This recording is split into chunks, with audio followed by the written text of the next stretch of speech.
Hello, hello. Today we're going to learn what to keep in a spoonie post-doc kit. Because why not? But also because it's very appropriate and needed today. So last week we talked about how to prep for a doctor's appointment using a binder to keep organized. But this week we're going to talk about preparing for the after of the doctor's appointment. First, you need a box of tissues.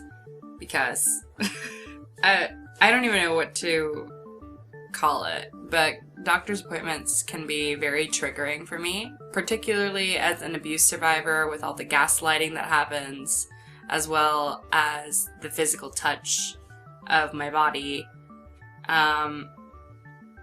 So I try to hold it together during the appointment, though I'm not gonna lie, I often start crying mid-appointment. But when I get to my car, I have a total meltdown. I start sobbing uncontrollably, hitting the steering wheel, all of this while parked, obviously. Bring tissues, water, and eye drops, because all that crying is gonna dry you right up. Also have any anxiety medication you need. Currently, I'm using Sapphire CBD vapes, which has been helping out and has been helping me out today. So I have my medication in this little vaporizer thingy. Tiger Balm, or whatever else pain relief thing that you might use for flare-ups that are caused by high stress. Lots of pillows and blankets, because sometimes these are the only things that will be there to support you. Treats. Treat yourself however you can. If you can have something special to eat, I try and purchase chocolate chip cookies when I can, or watch a movie that you've seen several times and makes you happy. That would be Singing in the Rain for me. I highly recommend watching something that's just gonna make you completely forget about the kind of day that you've had. The most important thing I think you need is a break, and being self-assured that you deserve it, and to take the time that you need. I often have 0 spoons after a doctor visit.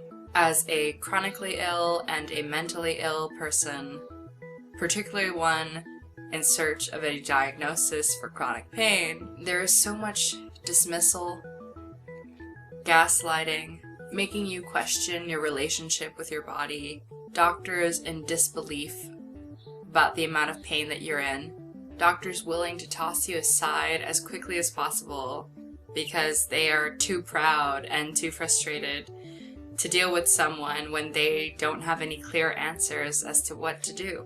It's draining to be in a space where someone wants to claim authority over your body and your access to care.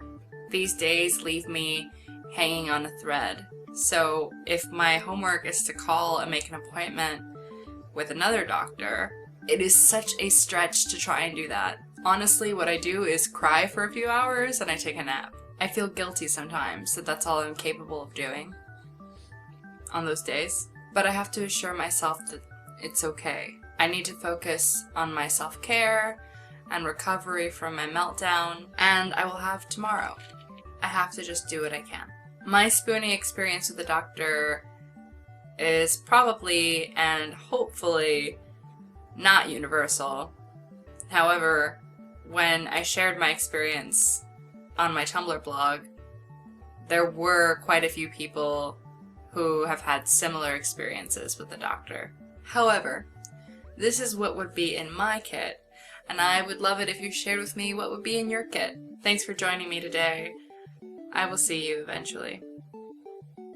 Bye.